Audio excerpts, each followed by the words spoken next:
Testing, testing. Testing, testing, everybody.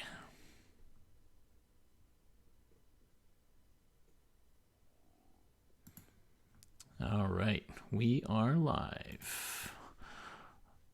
Okay, welcome everybody to CanHammer TV. It is October 9th, and welcome to today's episode. Today's episode features Custodes Tactica Part 4, so we'll get to that shortly. Tonight we're covering the Elite slot, and we're also telestrator going over live commentary on last week's game versus Ultramarines and Francois. So that's going to be pretty fun. I got some good feedback from last week's telestrator game. People found it quite useful to just watch a game very quickly with commentary. So definitely do that. It's really cool if you can get both players, but that is much harder to organize, and then you have to be able to watch the feed. And so I don't know. We'll see if we can make that happen one day. Maybe I'll get Francois to actually come over, and we'll just live telestrator it, both of us in the same computer here. But it's kind of difficult to organize. So you just be stuck with me for now. Lord Draconis, welcome. Shout out to patrons, and shout out to Twitch subscribers, YouTube subscribers, Facebook followers, and shout out to the Custodes Discord group, the what I must assume might be one of the bigger Custodes groups on the internet. So that's pretty cool. Channel is sort of morphed into a little bit of a Custodes hub, and that's okay. So welcome everybody. So tonight we're going to do the part 4 of the Tactica. We're also going to talk a little bit about CanHammer team updates, and that's about it. There's not too much going on 40k release wise right now. They're just coming out with the Dark Eldar box and Jane Czar and Drazar, and they just came out with this silly thing where they put one against each other, and basically whoever attacked first one shot the other character. So what that tells me is that they're fairly easy to kill. So yeah, so we'll see. That box is coming out, so grab that. I'll be getting a copy of the book. I'm not getting any of the models. I'm just getting a copy of the book, and so I have that, and we can go over that at some point. But so far it looks like Eldar just kind of getting option to make your own obsessions and to make your own craft worlds like the Marines are, which is cool. I don't know how much other stuff is going to be in that book and whether it's going to bring it up to the level of Marines. To be honest, Eldar's already good. So we'll see. Bruce, hello from New Zealand. Do you get advice on lists? You don't have to become a patron to get advice on lists, although being a patron is very much appreciated. Just join our Discord, and we can lots of people there to give you advice on lists. So yeah, just look that up. The problem is that Discord is linked on my phone, and trying to get it into a Twitch chat is a slight problem. Let me see if I can do this live for everybody. So Twitch, gonna follow my own stream here. Here we are. Message CanHammer TV chat. I don't know if this works. Let me know if this works. I guess I'll see it. There we go. There's the Discord channel. Do feel free to join the Discord. It's free. You don't have to be a patron to be on the Discord. As I say, we do appreciate patrons, but we're not a pay-gated channel, so you can join as you like. Of course, that's the home of the Custodes Discord, but even if you're not a Custodes player, feel free to chat and post lists and things. Cool. So, Sigmar-wise, the Cities of Sigmar was released, as was the Oryx book. I have not personally read through them yet. I'm not picking them up until this weekend. I heard Cities of Sigmar is pretty broken, and I heard that the Oryx book sucks. So we'll see. That's the initial internet impression for those two books. My throat got very dry last time doing the telestrator, so I've got not really hydration because alcohol is not a good hydration, but it'll keep my mucous membranes wet. So CanHammer Team Tournament has sold out. We are capped at 20 teams. It took less than 3 days, and 20 teams have signed up, and we have one team on the wait list. So we've decided that we will expand to 22 teams, because we can't really expand by one team. It's really hard to get a ringer team. We'll expand by 2 teams if we can get 3 teams on the wait list. So do sign up if you have a team and you're thinking of coming to CanHammer Team Tournament. Otherwise, we're good to go. 20 teams. Everybody's ready to go. It's going to be pretty hotly contested at the top and super fun the rest of the way down. So do come if you're thinking about it. Resonance IV. I presume that's Resonance from the Custodes Discord chat. Welcome from Australia. I guess it's 9 in the morning there, so that's pretty cool. So CanHammer Team is going forward as planned. I don't think we're going to hear anything from the ETC until after chapter approved, but whatever happens after chapter approved will be in the tournament. So keep that in mind. I don't think the missions are going to change too much. They really have to just decide on things like Custodes Forge World units, and they also have to decide on things like this new Sokai rule. Let's talk about that for a minute. So, Frontline Gaming for the SoCal Open. So remember, this is a rule that they are trialing at the SoCal Open. This is not an ITC rule as of yet. It's not in their main player pack. This is not a GW rule. This is literally just a rule that they're trying at SoCal Open, which is soon, November, I think. In order to counteract this problem where you can get a tank, a vehicle with fly sitting on top of a building like that, as long as it can balance, wobbly model, whatever you want to call it. And by being so high up, has no line of sight issues, and also literally cannot be charged as of current runes rules. So to counteract that, they've said that you can only put flying vehicles up in those kind of positions if the whole base fits on the rune. And if it's a model that measures to the hull, then the whole hull has to fit. So this is their kind of solution to see if they can fix that. I was talking to Reese, and there's no confidence that GW is going to step forward and fix it anytime soon. What we really need is not a problem with the fly rule or flying vehicles. What we need is better terrain rules. And maybe not as crazy as what we had in 7th in terms of terrain rules. But hey, Kinsman, the link is right here. Maybe I'll put it in the Twitch stream information down below. It's I think it's a stopgap measure. Now, who knows? So was magic boxes and first floor line of sight blocking ITC rules, which are now fairly just widely used. And even the ETC uses it because GW never changed that, nor did they fix their terrain or make better terrain. So who knows? GW hasn't shown the urge to fix terrain rules anytime, and they've had plenty of opportunities. So we will see what happens, and probably eventually everybody will adopt this fly rule. Now, it was meant for abusive shit like repulsors mainly, Caladius tanks when they were big, but now they're not big. But it also applies to things like Eldar flyers, putting a flyer on top of a rune so you're closest to the character and sniping downwards. So, people using that rule a lot probably, deserve it a little bit. So that's gone. There's not a lot of runes out there that will fit a whole repulsor on it, or a flyer base, anything like that. So, almost none of mine does. So there you go. Now, locally here, we're not sure if we're adopting it. I think Dan has decided to adopt it for P&P starting in November.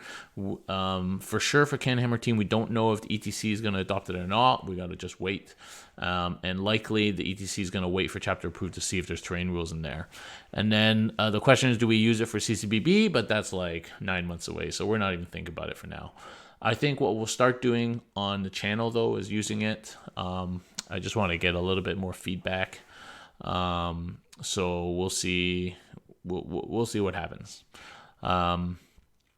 So that's the SoCal Open. We'll see how it goes at SoCal Open. Like, they might not even like it after implementing it at such a large event. So we'll see. That's the trial space. So definitely not going to change anything until after SoCal. This is a experimental rule that they're deciding to use at SoCal. With that in mind, hobby-wise, I have literally finished my Custodes. I actually just put my 9 Wardens back on the hobby table because I just realized when I was looking at my Wardens here getting ready for tonight that I forgot to paint all the gems, which I normally touch with gem paint. So I'm going to just quickly do that because that bothers me that they're the only models that are Custodes that don't have their gems painted. So I'm going to do that later. But otherwise, I'm done. I'm not going to finish my Orion right now. I just cannot paint any more gold. It's about half done, and I just can't face it. So it's kind of going back in the box for a while until such time as I feel I need it or that I feel like I want to finish it. Otherwise, I've painted, 14,000 points of Custodes. I just can't do it anymore. And painted it well and to a good standard. Just finished those 10 Sagittarium, the Palace tanks, and finally finished off those Venatari. They look pretty good. And that's it. No more for me. The only thing I might do is 3 Fire Pikes. Yeah.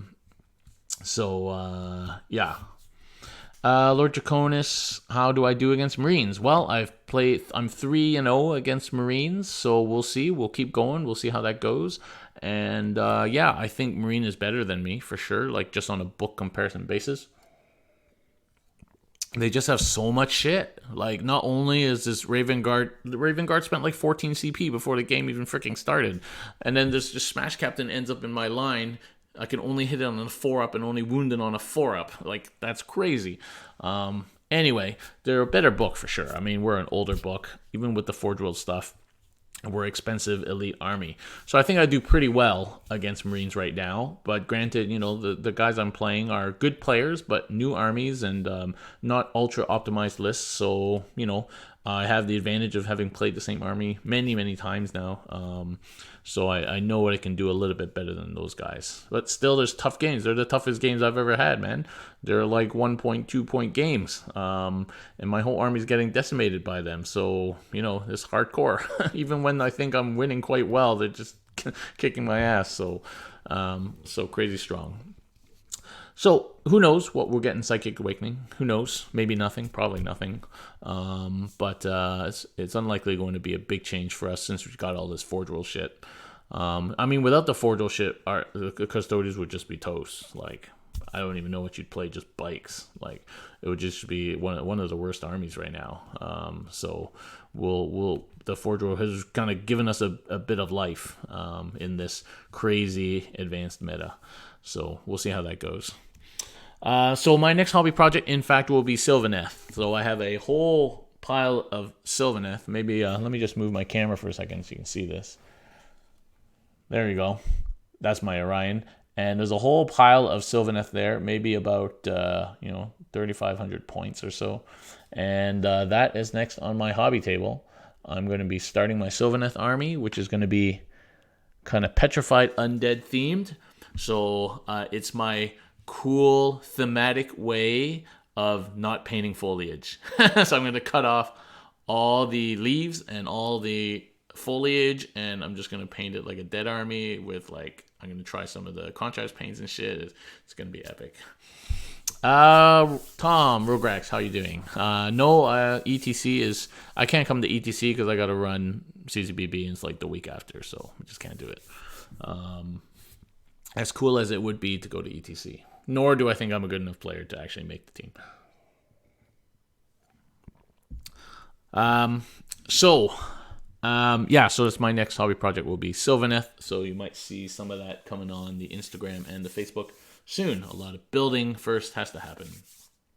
The other thing I've been spending a lot of time on, other than Borderlands 3, is Lego Technics. I don't know if anybody here has ever assembled a Lego Technics project, but it's pretty time consuming. It is very complex Lego with very complex pieces, and I bought one for me and my daughter to do together, and it's a giant crane. It's like that big. And it's taken us a week, and we're only on step 200 out of like 1900 steps. So it's going to take us some time, but it's cool. It's fun to do it together, and apparently this thing can lift a lot, and it's completely motorized, so it's sweet. It's not even that expensive. The normal like kids friends Lego box is like $100 for like 600-700 pieces. This was $250 for like almost 4,000 pieces. So it's actually pretty good value. And those kid stuff is just like generic bricks, and these are all super specialized, like custom molded Lego pieces. So it's pretty cool. So that's been taking up some time too, and then work is pretty tough. So speaking of work, next week I will try and do a CanHammer TV with the Tactica, but I will not likely have a live stream next week. It's Thanksgiving, so the week is already one day shorter, and then we are leaving on Thursday to go to Toronto for the weekend, so that's another day shorter. So it's really 2 days to do something, so there won't be a stream next week. But to make it up to you, the week after that, my wife is away for 4 days and 4 nights. We will have 4 stream games the week after that. Oh yeah, 4 games in a row, 4 nights in a row. And one of them will be against Cody and Iron Hands. There will be I'm trying to get Adam and his AdMech in that week. I have not found any White Scars players, unfortunately. And there's a couple other people that I'm lining up for that week. So we're going to have 4 days of 4 games, not next week, the week after that. So be ready. I don't know if I'm going to be ready. That's a lot. That's a lot. I'm pretty tired tonight because last night we were playing till like 12:30. I was a bit buzzed, so I didn't really sleep till like 1:30. Had to get up at 5:30 for work. And so it's a little bit tired, but the show must go on. So, okay. If there's nothing else to talk about, we're going to go on to Custodes Tactica Part 4. So the Tactica starts now. So, last time we talked about troops. We talked all about Guardians, Sagittarium, the various weapon options on the Guardians. And we talked about battalion versus no battalion. We talked about, maybe some of the loadouts you might do when you're making a battalion list. On that 4-game week, I will be doing 1 to 2 games as requested with battalion and Sagittarium. And, I painted them all, so I'm going to use them. And try to make some bat reps with the battalion type list. So we will try that. I don't prefer that list. I feel like it's gimping me for no reason. But as requested by the people, I will provide. So we will be doing some battalion games. Maybe not against Space Marines because they're just going to get totally wrecked. I'll find somebody with a good list to play against with the battalion where I won't get totally wrecked in 2 turns. So that will be coming. So tonight we're going to talk about elite slots. Now, we will not be talking about the Vexilla because we already talked about the Vexilla in the sort of captain episode like 2 episodes ago. We will not be talking about dreadnoughts. We'll talk about the dreadnoughts in maybe at the end of another episode, because there's not really much to say about the dreadnoughts because they're all not really that great. But the Galatus, the Aquilon, and the Telemon, RIP, we'll tag it on to another episode, or maybe we'll do an episode of miscellaneous stuff and we'll talk about the dreadnoughts there. So we're just going to talk about the Wardens with unpainted gems versus the Big Daddies, the Aquilon, versus the Allarus.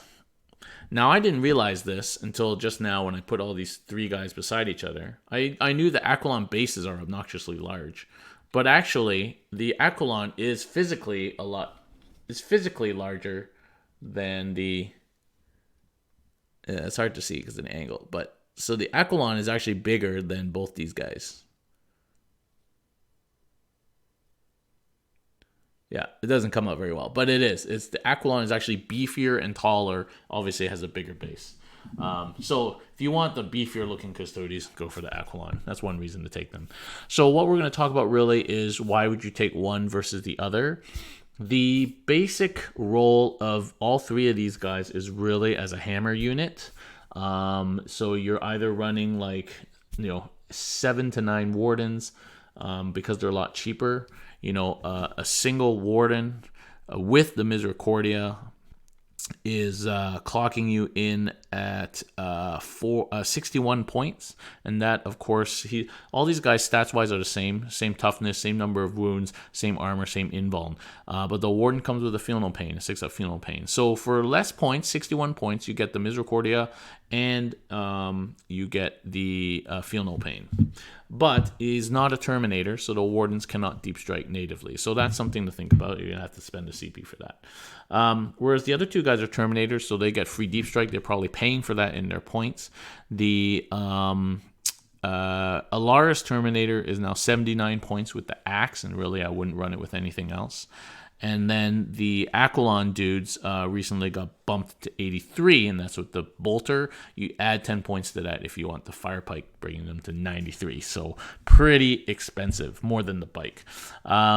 So you've got a pretty big difference in cost, maybe not as big between the Aquilon and the Allarus, so you can definitely compare those two units. It's hard to compare the Wardens because they're not Terminators, so they don't Deep Strike natively, and you can also take them in fairly large units of 9. So I think if you're going to run Wardens, you might as well run them in larger units. I would say the minimum for any of these 3 would be 4, but I think for Allarus and Wardens, because they're not Strength 10, I think you need to be running them at least 6. Now, keep in mind, the larger unit size you run these guys, the more likely you're going to run into trouble with morale, because in all their wisdom, GW did not make the Emperor's Guardians immune to morale, or even have any kind of morale manipulation. In fact, their morale kind of sucks. You have to be careful if you're running a unit of 9 Wardens. You're going to lose 3 or 4 guys, and then you're going to lose more to morale, which really sucks, or spend very necessary CP to save them. So watch out about that. Whereas if you're running the Aquilon, 4 is the min, 5 is a great size unit. I think 6 is probably too many. You could probably spend 80 to 90 points on something else, like another bike. 5 is definitely good. 4 is the minimum. 3 is too fragile.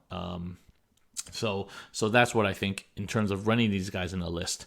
They're your hammer unit. They're the guys who come in. They're the main teleport homer target, and they will do work if you get them into place. All of these guys will do work. So you run these guys, you generally Deep Strike them, although I haven't been in the last 2 games, and then they are a deterrent, they are a bully unit, and they are a hammer unit. So that is definitely their role. They're decently hard to kill, 2 up, 4 up, and a 6 up on the Wardens, 6 on Feel No Pain on the Wardens.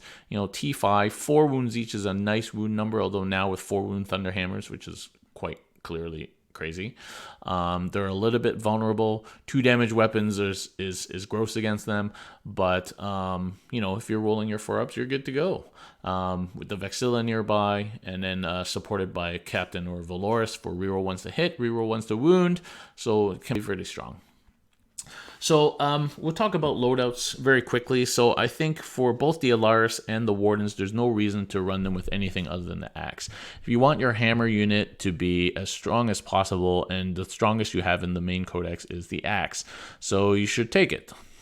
You can run spears, but if you think about it, these guys are going to be hitting for things that are T6 and less. They're going to kill them anyway, whether with the spear or with the axe. But really, you're looking for things with T7 and T8, because that's what these hammer units are trying to do for you. Kill T8, stuff that is hard to kill with bolters and other stuff. And so you want the strength 8, because at least you're going to be wounding on 4s. Now, of course, if you have spears, you can wound on 5s, and then that bring it down to 4 with a stratagem. But why spend a CP when you don't have to spend a CP? So there you go. And then you probably don't need to spend a CP to wound everything else with the spears on 2s. So that's kind of silly. So So you definitely want to bring the axes on these guys and get the strength 8. Using the CP for an extra AP, that's debatable. It depends what you're attacking. Obviously, if something has a 4-up or a 5-up invuln, obviously that's pointless. But if you're trying to kill a knight and it's on a 3-up armor and you're comparing a 5-up save to a 6-up save, that might be worth a CP if you're floating in CP at that point. So you have to think about that. That's a nice stratagem if you're using axes, because of course -2 kind of sucks. Now that's a big thing about these dudes with their fists that we'll talk about. Knights get no save against these guys, -4. Neither do Marines, neither do Dreadnoughts. So good. But if you're using axes, you're only -2 AP. And yeah, so every wound counts. You need every wound because you're rolling D3s, and we all know D3s suck. So for sure you want the strength 8. I don't see any reason to run them with the spears, to be honest. So then you just run them in decent sized units. So if you're running Wardens because they're cheaper, I would say 7 to 9, min 6. 7 to 9 would be most ideal. You're going to have to watch for morale, but you can hit a couple of units, 2 or 3 units with a large unit of Wardens. You may find it tricky these days to get 9 of these dudes in anywhere, even with the Homer, with infiltrators all over the place right now. The last 2 games against Marines, I've not even homered. I just started my Terminators on the board, so you really have to think about that. This takes up a lot of real estate, 9 of these bases, and you have to think about that very carefully. Don't get your unit stuck out where it's useless. Of course, you always want to homer your hammer units if you can. That is literally the only reason to have CP, is to do the homer, because without it, you're like 50% chance of just standing in the wind and getting your butt shut off by failing your charge. And there's no rerolls, there's no pluses, there's no nothing for Custodes. You got to stand by your 9-inch charge. So you really need to save 3 CP for your homer for the hammer unit. And then what I like to do is use Allarus to try and regen some of that 3 CP back. Otherwise, they hit similarly, so they all have 4 attacks. Of course, the Misericordia on the Wardens gives them that extra dagger attack, which can be useful, sometimes not. 4 attacks, and then so in that regard, they're pretty similar. So the differences are not huge between, let's talk about the Warden versus the Allarus for a minute. So of course, you have to spend a CP to deep strike the Wardens, which is a consideration, and these guys auto deep strike. And then when they come in, the Wardens have the normal Custodes shooting, 2 damage bolters, and these guys have similar shooting, and then they got this grenade launcher, which in itself kind of sucks. But the grenade launcher allows you to use this stratagem called concussion grenades, which if it hits a unit, doesn't have to do anything. If it hits, and you can shoot multiple units, if they're infantry, they're -1 to hit and they can't overwatch, which is pretty nice. But I feel like it's a pretty situational stratagem, and if it's a situation that works, and that's very nice, yes. If it's not a situation, then you paid extra for Allarus for nothing. The other thing is they have the ability to pile in towards characters instead of the nearest unit. That can, again, very situationally be useful. In my playing with the Allarus, I've not found that to be very useful often enough to be worth paying the extra points over Wardens. The other thing is they can have a stratagem to allow them to shoot characters, which again, situationally useful. If your opponent knows about such things, and usually it's not a big deal. And then finally, the greatest stratagem in the whole book, sarcastically I said, Unleash the Lions. So I firmly believe that this was a stratagem for fluff, just like the Dark Angels had the one with the Space Wolves. And so this stratagem allows you to split a unit of, let's say, 6 Allarus Terminators, and then they each become an individual unit. They're not characters, and so they can be shot. And so now you've basically turned a hard-to-kill single unit into 6 easy-to-kill kill points, or kill mores, or butcher's bills. So in ITC, don't unleash the lions. Don't. I mean, Custodes wins. A good Custodes list wins because it denies secondaries. So don't, and kills. I mean, other than the last couple of games, people didn't kill any of my units for like 4 turns. Don't give them easy kills by splitting your unit up into 6 easy to kill dudes. Now, if they split and became characters, that would be interesting, and still fluffy. Although characters don't protect other characters, but if you have stuff in front of them, that would be very interesting. Although in and of themselves, they're not great characters. They're just still 4 attack dudes, right? They don't reroll anything, so they're not like fantastic characters. But that would give it a little bit more coolness. But unfortunately, it doesn't do that. So Never Unleashed Alliance, the take-home message for today. So overall, there's probably not compelling enough reasons to pay that much more. We're talking like 18 points more per model for Allarus Terminators that are harder to kill than Wardens, but can deep strike. So you're weighing up those kind of things, and probably it's not worth it. Situationally, you may find the CP, the stratagems for the Allarus useful, but I tell you what, you got much better things in your list to spend CP on. For example, a CP to deep strike Wardens, 3 CP to homer them in, Avenge the Fallen is great, Tanglefoot is great, interrupting for 1 CP on an objective is great. There's so many cooler, very useful stratagems that you can use all the time, that I don't think you want to be spending it on those kind of situational stratagems anyway. So overall, I think I would recommend people take Wardens instead of Allarus, and probably 6 is the min unit, 7 to 9 is probably better. Some people have been trying multiple units, 5 and 6 or something like that. That could probably work, but I think if you're doing a hammer unit, you might as well make it a hammer. I would do like this. How many Wardens does it take to kill a knight in 1 round of combat? And then go from there. Because that's kind of the ultimate thing you want these guys to hammer. In that 3-knight matchup, you need to kill a knight a turn with these guys because they're going to start attritioning and dying. So you really need to be able to take out one knight at least a turn that you drop these guys in, and you spent 3 CP to make sure they make the charge and hopefully don't eat any Overwatch. And probably at around 3 guys dead, you gain the best returns from using Avenge the Fallen +1 attack for people that died this phase. So 3 or 4, I can't remember the math. I did it at one point, but then it starts to get worse again. So that's about the right time to use the Avenge the Fallen. So that's my recommendation in terms of if you're going to run a list, probably a foot-based list with these 2 dudes, the Warden or the Allarus. Okay. I don't think we'll talk too much more about the Wardens or the Allarus. I hope that answers most people's questions about that. What we will now go and talk about is my preferred Terminator, which is the Aquilon. Now, this discussion assumes that you can use Forge World. If you're playing ETC, sorry guys, you're fucked. ETC hates Forge World for whatever reason. You will never be able to use it. You probably can't even play Custodes in ETC, to be honest, because you're stuck with your book, and that sucks.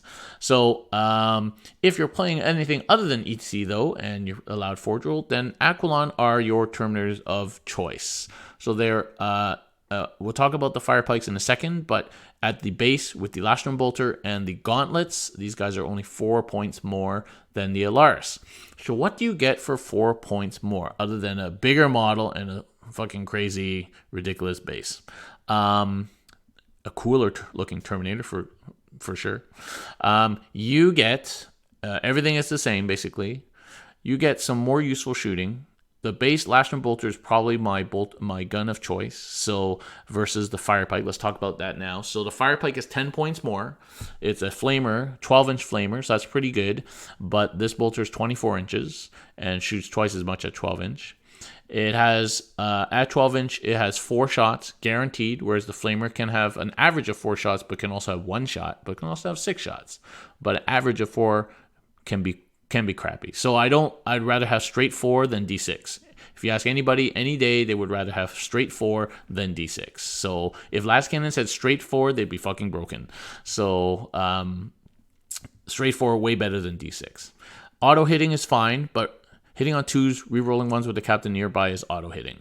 So not a big deal. So just as good. And then strength 5, strength 6 is usually not a big deal for the things you're shooting at. Wounding T3 things on 2s is nice. Wounding T4 on 3s with reroll 1 maybe. I mean, it's not going to be a huge deal breaker, not 10 points deal breaker. 50, 60 points over the course of a unit. And then Overwatch, well, fine. Flamers are better on Overwatch, but if people are charging these guys, either they're going to kick your ass anyway, or they're being stupid and it doesn't really matter how much damage you do on Overwatch. There's so much no Overwatch shit these days. planning your weapon choice based on Overwatch is just generally not a good list building idea. So don't do that. So the Overwatch thing doesn't even count. So overall, the Lasher and Bolters are probably better and 10 points cheaper, especially if you're running out of points and you need to squeeze these guys in. What else are you getting? You're getting Strength 10 Fist. Ugh. Okay, nothing else in our codex now hits Strength 8 or above, except for Allarus. Everything else is Strength 7 or below, except for the Blaze Cannon, which is only 2 shots. Anyway, we'll talk about that another time. So is one of few things that we have to wound T8s on 3s. Doubles up all primaries on 2s, which is amazing. And so the Strength 10 is so key, and it is the reason to run these guys. Everything else we talked about is fine, but it's the Strength 10 is why you need to run these guys. These guys are your hammer unit. They're there to kill T8 and kill knights and kill tough things, and they will do that much better with Strength 10. The other thing about it is it's -4, so knights get no save. It's so demoralizing when you hit somebody with 18 wounds and it's no save. 12 wounds, no save, sorry, -4. Dreadnoughts, no save. Marines, no save. It's just great. -4 is great for that. So that is another thing. It would be sweet if they were straight 3 damage or straight 2, even better than D3. I would kill for these guys to be straight 2 instead of D3. Please, please, please. But alas, our whole army is predicated on D3, and that's what you got. But still, they usually hit so much and wound so much. -4, it usually doesn't matter too much. So that is the reason to take these guys. Strength 10 Power Fists. Yeah, I don't know what to say. So in terms of how many to take, I would say that the minimum, as I mentioned, is 4. 4 Aquilon can still take out a knight, but 5 is nicer, and 6 is probably okay, but now you're getting into points, and 6 is probably unnecessary. And it's hard to fit 6 of these motherfucking bases, 50-inch bases, when you deep strike. So probably 4 to 5 is the best size. And obviously they're your Homer bros. And if you lose one dude on Overwatch, now each guy has 5 attacks. That's just painful. So one dude in Overwatch brings you up as to the same number of attacks as if you didn't lose a dude in a 5-man unit. So that's why I like 5, and even losing a guy in Overwatch is still good. They're hard to kill. They take up space. They can really spread out because of their big bases. So they're just the better Terminator for sure. So whether you're running a foot list or a list like mine, you need a hammer unit, you run the Aquilon. I think you got to get that. So what I've started to do in the last couple of games, if you may have noticed, and I think is actually quite nice and makes this unit flexible, because this unit could kill anything. It can kill Marines, it can kill vehicles, it can kill anything. As I have, because I've had like 30 points left over in my list, I've actually swapped 3 fire pikes in. So now I have a unit of 3 fire pikes and 2 bolters. And what I find is that gives me a lot of flexibility. It does give me some auto hitting for stuff, because there's a lot of minus floating around with Raven Guard and shit like that. People say you use fire pikes for anti-flyers. It's not really that great against flyers. D6 shots, wounding on 4s, -1 only. It's not that great for killing flyers. If that's the only thing you have to kill flyers, you're going to be in trouble. But it can be useful for killing chaff. Orcs hate it. Guardsmen hate it. Everybody hates it. So it actually gives me a lot more flexibility. I can put bolters that way, flamers that way. It gives them a lot of flexibility. So I'm actually quite liking 2 to 3 fire pikes and then 2 to 3 bolters as a mixed weapon unit. It doesn't affect their melee combat at all. So I like that. So most Custodes lists will have 20, 30 points floating over at the end that they have nothing to do with other than buy Misericordias that they will forget to use. So consider that if you're running Aquilons, switch in some fire pikes, 2 or 3 fire pikes, see how it works. Question is, you probably just have to convert them from something. They're just like long little tubes. I don't know. Well, maybe I'll try and find a reason. I don't want to buy new models just for the little flamer thing. But do try it out. I'm liking it, so I'm going to keep that. because that's what I use my extra 30, my flex points as I call them, for the fire pikes. So it's been pretty nice. Yeah, so that's basically a rundown of these 3 units. The key is that these guys are your hammer, so you want them to be hammer-like. And so that's why I think the Aquilon outshined the other 2 by far. And 5 of these big bases is probably a nice size and like geography-wise, whereas like 7 to 9 Wardens can be tough, and then the Allarus are just not as good. So, I think that's the eternal debate between the Terminators. There's people on all sides of the fence, but I really do think that there's many reasons why the Aquilon are the best elite slot. Okay, well, I will take questions, but what I'm going to jump into now is the telestrator. Here we go. Hang on a second. All right, I hope that's working. Let me know, guys, if the game overhead has not appeared on the top left of your screen there.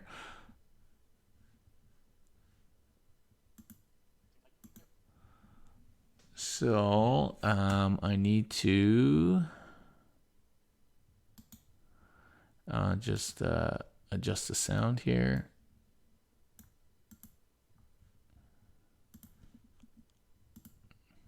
All right. Okay, so this it's running now. So we'll talk about the game that I had against Francois last week.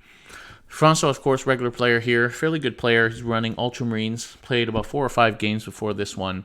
Running a pretty strong list that capitalizes on a lot of the Ultramarine things. So he's running 2 Invictors, a couple of Infiltrator units, 3 Eliminator units, which I think is going to be fairly standard for most Marine lists, because why not kill characters from very far away? Then running a 10-man Intercessor unit, which is pretty nice. Running a 6-man Aggressor unit. And running 2 of the Contemptor Mortis Dreadnoughts with quad las each, which is nasty. And then he's running Calgar, which of course is a Chapter Master. He's running a Lieutenant, running a Chaplain, a Cassius. So he thought that the 15 points for 2 litanies was worth it, and probably is actually, except that he failed them all. And then running a Tigurius and there was one other HQ I can't remember now, but didn't nothing much happened there. So that's a pretty strong list. Basically, it's a castle list, so you're castling up with aggressors. 10-man intercessors are your screen. You got infiltrators screening out. You've got the forward moving invictors, and then you've got hammers at the back with 8 las cannons that are auto hitting, auto wounding, basically. And then you've got snipers to take characters out. So it's got everything. Everything is at least -8. Aggressors with -1 APs is just stupid, and then with auto hitting, auto wounding, basically, and then so they've just got so many tricks Marines right now. The Ultramarines, of course, starting when they go into tactical doctrine, can then move and then they count as if they didn't move. So his aggressors can move and double shoot, which is crazy. And then everything in Ultramarines can fall back and shoot as a -1. I tell you what, that -1 means literally shit. It does not affect them at all with full rerolls. Because now you're rerolling all hit rolls, not just failed rolls. Negatives matter nothing. Like literally -1 matters like nothing. So falling back and shooting basically the whole army. So if you don't wrap something, they're going to shoot your shit off next turn. So a lot of shenanigans. And then this other stratagem, of course, is that 3 units can overwatch you, basically, so which is nasty. It's basically like charging Tau, except worse, because they're full reroll all hits on overwatch, and then +1 to wound litany, and then rerolling 1s to wound is like really unchargeable. So setting up this game, I'm trying to... we were playing, I can't remember which mission it is, but it's with the 6 objectives, and it was pointy, hammer, and anvil, which was good for me, because then I could maximize use of this big rune on the right center there. So my plan was to castle up, basically, hide behind the ruin, and hide from dreadnoughts so that I don't give up easy vehicle kills to 8 las cannons, basically. So the big threats at the beginning were the dreadnoughts, and then mid-game, the big threat would be the aggressors.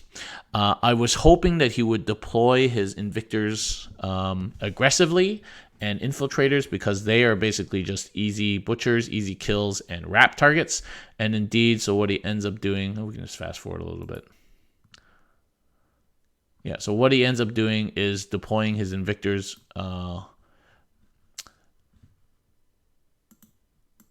Deploying his Invictors well forward here. Ooh, that's not good.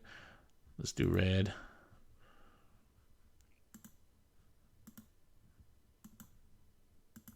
Yeah, so he ends up deploying his Invictors and Infiltrators right 9 away from my zone, and then pushing them straight forward, which basically gave me 2 easy kills and butchers, and then he put his Infiltrators into these tempting runes here, which were wrap targets for bikes. So I basically deployed my bikes as far forward as possible as a forward striking unit, but they're safe where they are right now.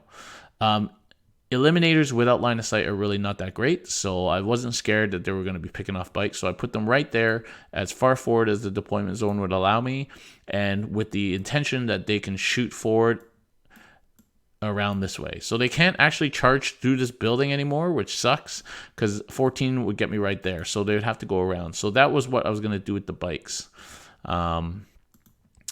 And then the intention was I put my tanks back here, hiding so they cannot be shot, because these things can move out and shoot. And then I put one tank here using this rune as cover. I ended up putting it back there, but the other tank goes up there. Okay, so my deployment was just safe, with the intent of giving him first turn.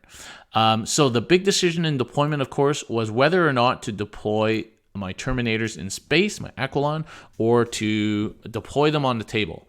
So these guys, Infiltrators, have this 12-inch deny deep strike bubble, and I knew they were going to start there. So I already knew, and then there's snipers here, and his castles here. So I knew that if I did Homer, I was going to be dropping dudes here. So there's kind of no point spending CP just to drop dudes where they would have started anyway.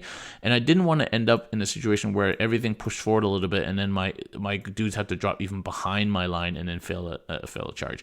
So I think in this meta with all these eliminators, and especially in the Raven Guard game from the next week, I just deployed them. So I put them here as a bully unit that I'm going to end up lining up right here for about half the game, just to keep this space clear, because he cannot put stuff here, because I can charge all that out of line of sight and just wrap stuff or eat stuff. So that putting them there basically without deep strike controls the middle of the table for me, as you'll see, which is very important. So the using the Terminators here as ground control basically instead of deep striking was a key decision in deployment that I made, and I got to use 4 CP for reals, so that's cool. I don't think I ended up using all of it, or I didn't use it all till like turn 5, turn 6. Okay, so we're basically deployed. He predictably has deployed into a castle here. His 2 dreads are at the back, and then all his shit is here with all his characters. He's got snipers back here, and a sniper unit at the top. And then he's got infiltrators, and his Invictor is there, and the other Invictor is up there.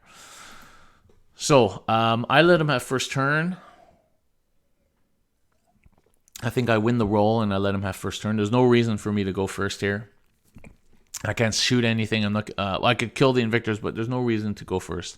So I let him have it, as my army loves to go second, because then I know how many units I need to kill to get kill more, and I know how many objectives I need to actually stand on, because I would rather not have to stand on objective unless I have to. So that is key. Always try and go second if I can. All right, so Francois' first turn. Basically, not much happens. We'll just go forward a little bit.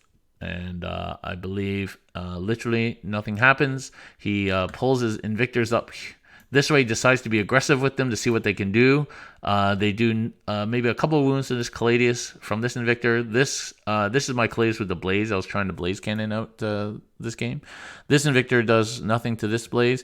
And then there's a 8-inch charge here and a 10-inch charge there. And with the -2, they just fail. So now those two Invictors are sitting ducks, basically. And nothing much happens. So I can just fast forward a little bit. So the snipers do a few wounds, do 5 wounds to my shield captain. So shield captain's down to 2 wounds already. So these snipers, eliminators, when they can see, are character killers for sure. It's just that my characters are so hard to kill that they have so many wounds that they didn't die. But they are definitely your average character killer, these eliminators, if they can see you. Okay, so my first turn. So the big decision for me here, do I wait? So I'm going to kill these 2 Invictors for sure, for Butchers and for Killmore. So the decision, though, is to wait or push the bikes up. Because that's like a 3-inch charge or a 2-inch charge or something. And then we agree at the time, before I moved, that the intent and that it would be possible to wrap these guys with my bikes if I got a big enough charge to get them all the way around this rune. So that was the agreement that we made. Little did we know that this rune is a pain in the ass and it's not very functional, although it's pretty, and that probably there was not a real wrap there. But because my whole turn it predicated on that understanding that was what I was doing, we decided to just let it go. So, and we're playing a friendly game, and we're friendly guys, so that's what we decided. I know that's controversial and some people commented on it, but at the end of the day, that's what we decided to do. So basically, these guys go in here, they do nothing on shooting, and then they will wrap these guys and kill one by accident, and then end up wrapped there. What I end up doing is, so as I said, I've pushed my Terminators up here as the center denial unit right against the wall here, so nobody can charge me through the wall.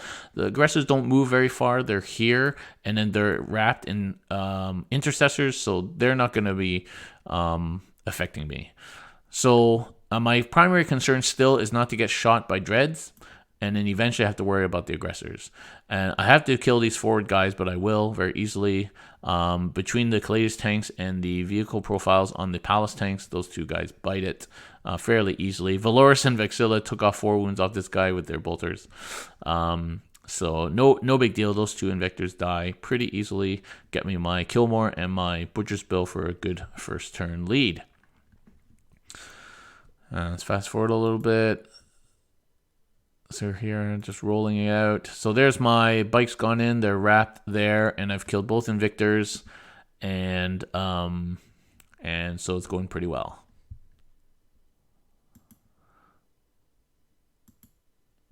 All right, so it's 4-3 because he holds more, and so that's fine. I usually give up hold more in the beginning of the game.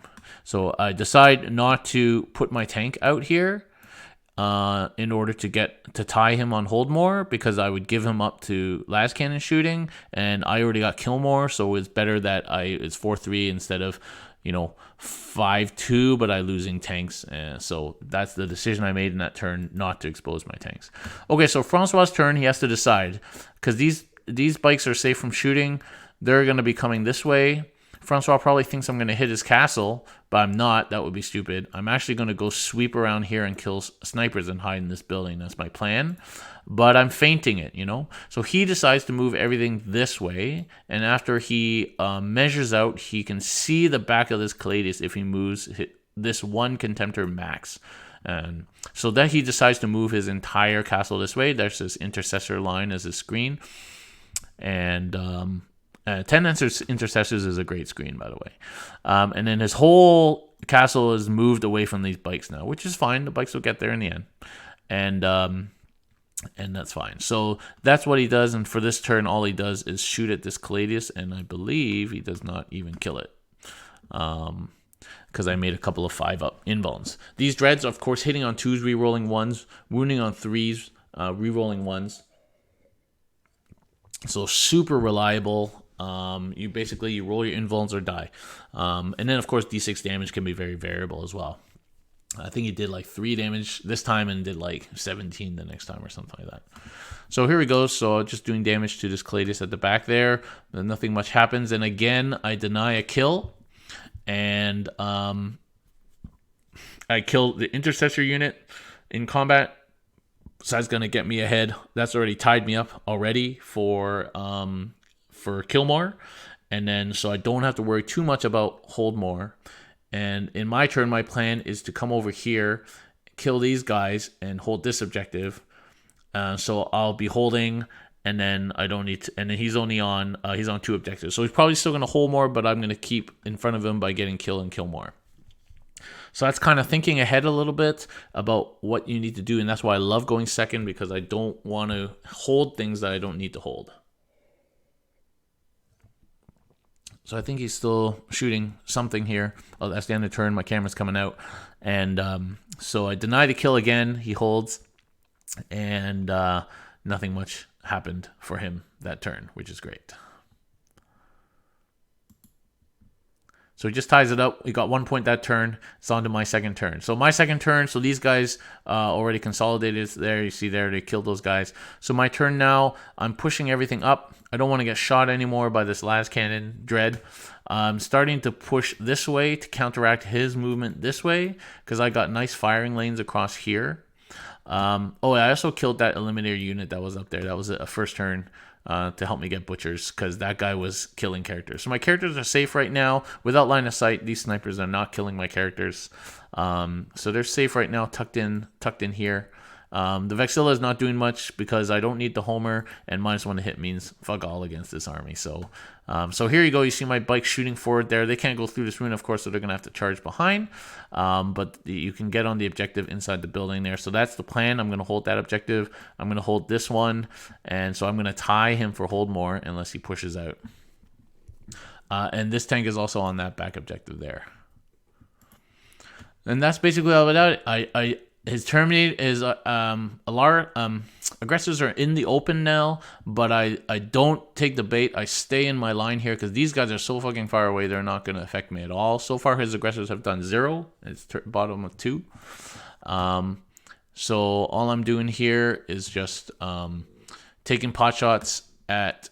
I don't think I do anything. I think I'm just I don't think I decide not to shoot the dreads because half damage, 1 damage Custodes shots isn't going to do anything. I decide to push this guy forward here to put a bit of forward pressure on him, and I'm kind of using this building here to block line of sight. Now I miscalculate. I thought these guys dreadnoughts move 8 and wouldn't be able to see, but in fact they move 9 and they can see, so that was a miscalculation, and I probably didn't need to do that. And I'm trying to remember I need to get recon starting next turn. So it's still my turn, I believe. Yep, because the bikes haven't charged in. I'm just not doing much here. Just fast forward a little bit. Okay, so the bikes have made their charge. They're hidden behind a building now with paladins and consolidations, and so they will be safe from any retribution and are now holding that objective. Okay, and everything else is kind of safe here. I thought he was safe, but he's not safe. So now what he starts to do is he's moving his castle up, but now he's exposed. Now he's in this middle charge zone here with his intercessor line, and he brought his dreadnoughts around, and his aggressors are right here. So now he's exposed. So in my bottom 3, I'm going to do something. That is the plan. Okay, so I scored a good 5 points that turn. So I'm up 9-4, so I'm in a good position. In fact, he commented that I could just hide the rest of the game and probably win. I still have to kill stuff, but I could have probably hit one more turn and let him come further into me. But I didn't. I felt like making a bit of a game of it, so here we go, Francois' turn. So he's going to kill this tank eventually pretty easily. These intercessors kill it, actually, pretty easily. So, and again, the aggressors end up doing nothing. And I'm trying not to give the Las Dreads anything to shoot at because they hurt bad.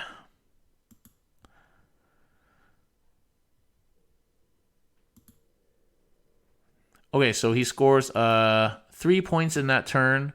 He killed that tank, and he holds, and then he got I think he got recon or one of his other secondaries there. So he scores 3 points, so he brings it up to 9-7 at the end of his turn 3. So my next turn now is pretty straightforward. These guys are here. They're going to push forward this way, but probably they won't make it to the castle, so they're going to actually come and hide in this behind this building right there. Again, I'm not too worried about hold more right now because he actually only holds one objective right now. So I don't need to worry. I'm on one as well, so he probably won't get hold more regardless. So I'm not too worried about leaving these bikes on the back objective. So again, going second, you know where you need to stay and where you don't need to hold. So that gives them the flexibility to move up and hide behind this building for the next turn to strike. So it's all about patience. So this is bottom of 3. And then, so now I make I move out some stuff here in order to start taking shots at aggressors. So he's got a line of intercessors here and then aggressors right behind. So I need to start taking out some aggressors because if I want to charge this unit, the aggressors and one dreadnought, here are the 2 dreadnoughts, will be able to overwatch me with that stratagem, which is exactly what Francois wants. So I need to be able to make safe charges here. So I move Uncaladius here to take some shots, but he's going to eat las cannons in return.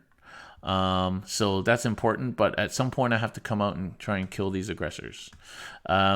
This tank, Blaze Caladius moves over here. He has clear line of sights and he's holding this objective. So you see I've moved the bikes here behind this building, and then this Blaze just tucks up here. And my Terminators are still in here. And I've got my Vexilla here, just to give me a little bit of -1 for what it's worth these days, which is very little. Okay, so in my shooting phase, I think I kill 3 or 4 aggressors, which basically takes a lot of bite out of that unit. Killing 3 of them is pretty good, but keeping in mind they can always double shoot, basically, so they have a much bigger threat range.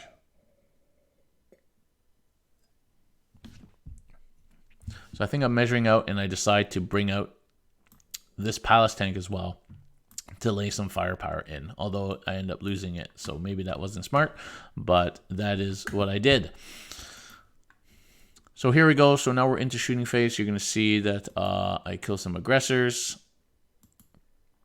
So there we go. A couple of aggressors down, killing more aggressors, and it's pretty good.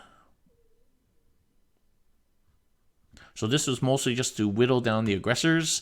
That was the purpose of this turn. And then next turn, turn 4, I'm going to hit this castle when the threat of the aggressors is at its lowest.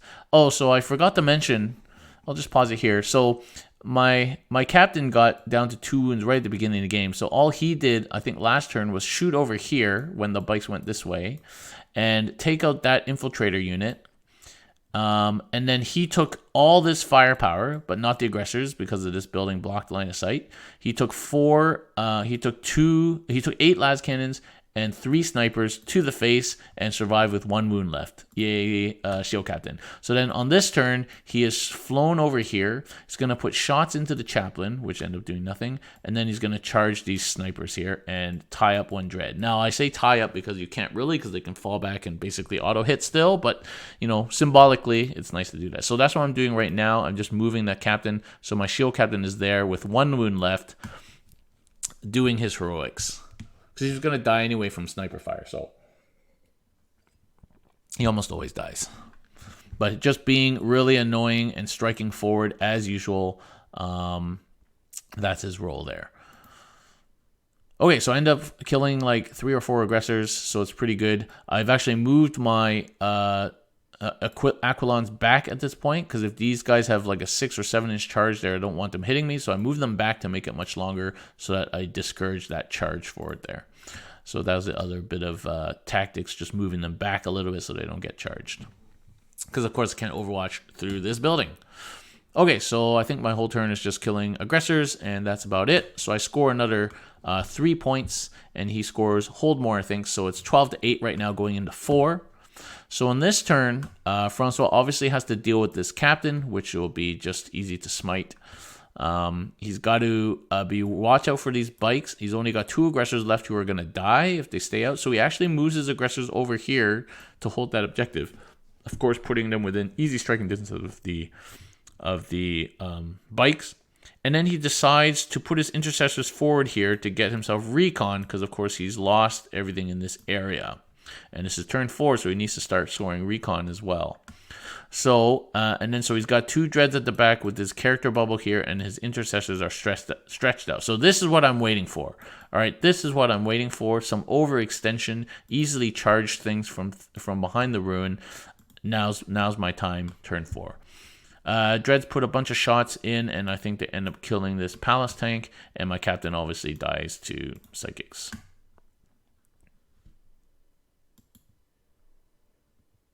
Yeah, so he kills my Caladius and my palace tank this turn with crazy las cannon shooting. I think he did 17 wounds on this guy, and it easily killed the palace. So I lost 3 vehicles already, which is crazy. I never lose them, but against Marines, I almost always lose them all. So a decent turn for Francois to pull back some points there, because he did take big game, and so he did well there, and he's got himself recon. So he actually scored pretty well this turn. Yeah, so he's beating me now, 13-12 into my turn 4. So this is my turn. So these guys are going to jump forward, kill these 2 aggressors, and then do something else. Either hit this dread, wrap up these dreads, or into these snipers, or into the characters. Right? And then these Terminators are going to charge out this way and into these intercessors. And here's where I make not an error, but a suboptimal play. So I move this Caladius with the intention that he's going to touch these intercessors so that they can't overwatch my Terminators. Okay. And that these bikes are going to touch a bunch of things here. So that's the plan. Now, when it comes down to... so I do some shooting, and I end up, killing some stuff with bolters, and this Blaze Caladius ends up doing nothing, and I think there's still 1 or 2 aggressors left over there. So then if we fast forward to the charge phase... So the bikes have rolled boxcars. So they managed to string all the way from these aggressors down to here and touch both dreadnoughts and into these snipers. So that's a nice little bike line there to tie up as many things as possible.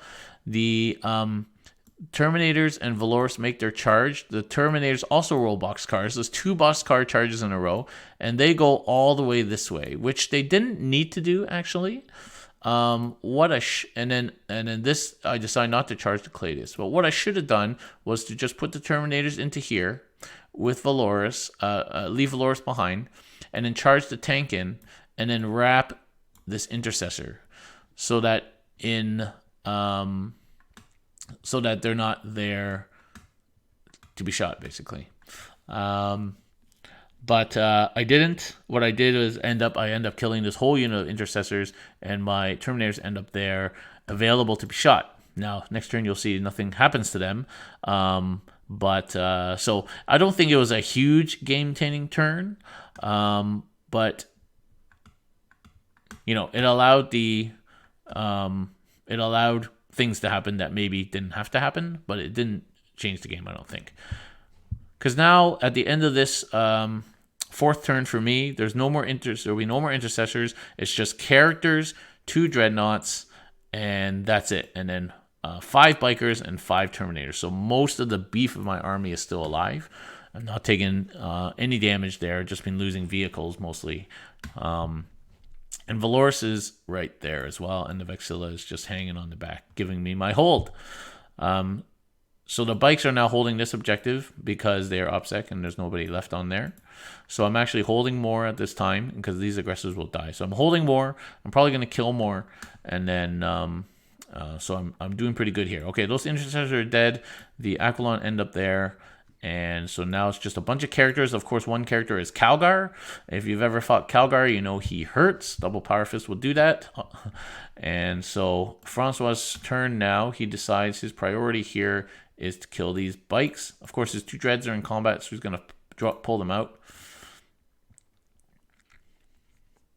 And then charge it in with Calgar. Now, at this point, I could have Tangle-footed him. He was a 3-inch charge, and he only rolled a 5. Of course, now we know he only rolled a 5. But if I Tangle-footed him, he might have actually failed that little charge. And if Calgar fails to charge, all these bikes live, basically. But Calgar gets in there and just rocks that unit.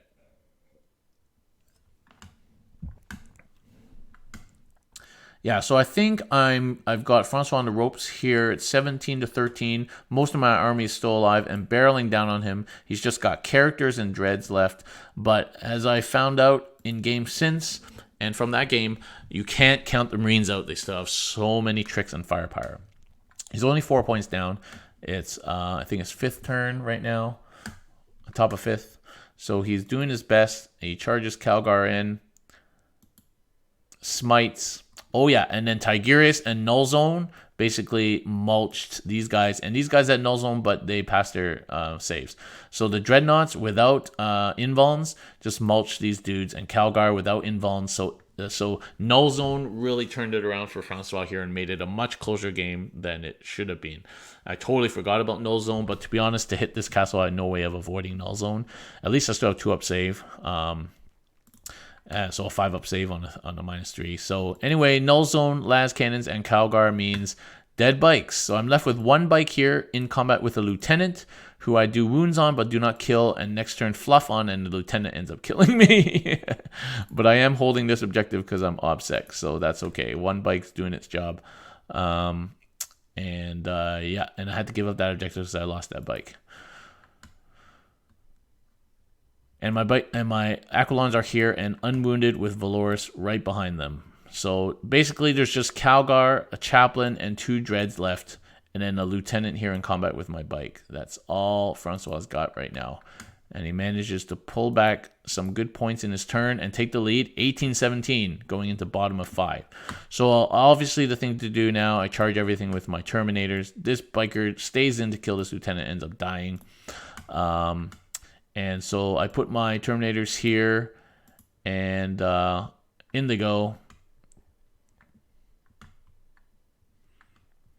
And I decide to play Pessimistic 40k, as Matt Root would say, and I definitively kill Calgar, because without all the rerolls, this Dread, which is on 2 wounds left, is not hitting anything, and there's no rerolls on anybody. So Calgar needed to die, and so Calgar did die, leaving this chaplain who did nothing in return, a almost dead Dread, and a full wound Dread. And this lieutenant who then kills my biker for hold more point for a point. So at the end of that bottom of 5, I think it is, I go up just 2 points. It's a tie game going into 6. And so we just talk it out from here. Basically, Valoris gets onto that objective. These Terminators go over here, kill the lieutenant, and then get onto this objective for a kill, for hold more, and then to finish my secondaries. And there's nothing that they can really do to change that. So we call the game at this point, but it would have been a 1 or 2 point victory for Custodes at the end of this game, with only 3 models left. 4, the Vexilla is over here. So 4 models left in this crazy game. That was really, really cool. Okay, so that's basically it for this telestrator. I hope you enjoyed that. It's fun talking through these games and reliving them, and I hope people learn from that a little bit about some of the tactics. Next week, as I said, we're going to try and run a CanHammer TV and do Tactica Part 5. And what should we cover next week? Next week, we will cover bikers. Fast attack. So bikers and Venatari next week, and we'll go through the Raven Guard game on the telestrator. And then the week after that, we won't have a Tactica, so we'll be doing 4 games. And then we'll do heavy support, all the tanks, the week after that. So we're making progress. That's the elite slot and another game telestrated. Next week will be Fast Attack and a Raven Guard game telestrated. So do come and watch. Thank you very much, everybody, for watching, for subscribing, for supporting us on Patreon and YouTube and Twitch. And thank you to the Custodes Discord. I love chatting to you guys. It's amazing just to ham it up Custodes all day. If you want to join the Custodes Discord, do join. It's free. It's on the CanHammer site. Here is the link for the Custodes Discord, and thank you very much, everybody, for watching. We will see you next week. I'll post up this weekend when the CanHammer TV thing is happening. Thanks very much. Catch you later.